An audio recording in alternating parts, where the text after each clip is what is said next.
বিয়ে মানেই এখন বিশাল খরচ, আর সেই খরচের ভয়ে অনেকেই বিয়ে করতে দেরি করছেন। তবে এবার বিয়ের জন্য ঋণ দেবে ব্যাংক, পোশাক, সোনাদানা, অনুষ্ঠান আয়োজন সব মিলিয়ে মোটা অঙ্কের টাকার প্রয়োজন পড়ে। এ নিয়ে অনেকেই দুশ্চিন্তায় থাকে। তবে এই দুশ্চিন্তা থেকে কিছুটা মুক্তি দিচ্ছে দেশের কয়েকটি ব্যাংক। চালু করেছে বিবাহ ঋণ নামে বিশেষ সুবিধা।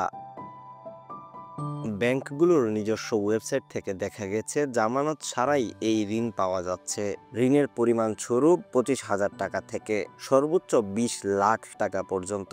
সুবিধাজনক মাসিক কিস্তিতে 5 বছরের মধ্যে পরিশোধ করার সুযোগও থাকছে। তবে কিস্তির মেয়াদ যত বাড়বে সুদের হারও ততটাই বাড়বে।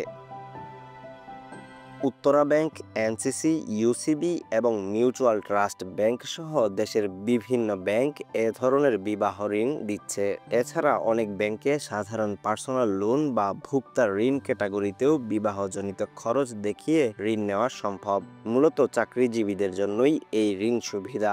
যাদের মাসিক আয় স্থিতিশীল তাদের অগ্রাধিকার দেয় ব্যাংকগুলো। তবে শুধু চাকরিজীবী নয়, যদি আবেদনকারীর পেশাগত স্থায়িত্ব থাকে এবং আর্থিক লেনদেনের রেকর্ড ভালো হয় তাহলেও বিবাহ ঋণের জন্য আবেদন করা সম্ভব। আবেদন করতে জাতীয় পরিচয়পত্র, পাসপোর্ট সাইজ ছবি, চাকরির পরিচয়পত্র ও নিয়োগপত্র, সর্বশেষ 3 থেকে 6 মাসের pay slip, bank account statement, কর শনাক্তকরণ নম্বর সনদ প্রয়োজন হবে। কিছু ক্ষেত্রে অনাপত্তি পত্র অর্থাৎ এনওসি চাইতে পারে ব্যাংক।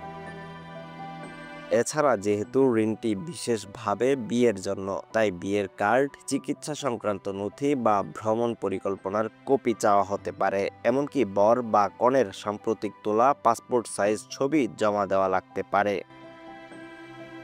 সৈয়দ আমিনুল ইসলাম, তথ্যবার্তা।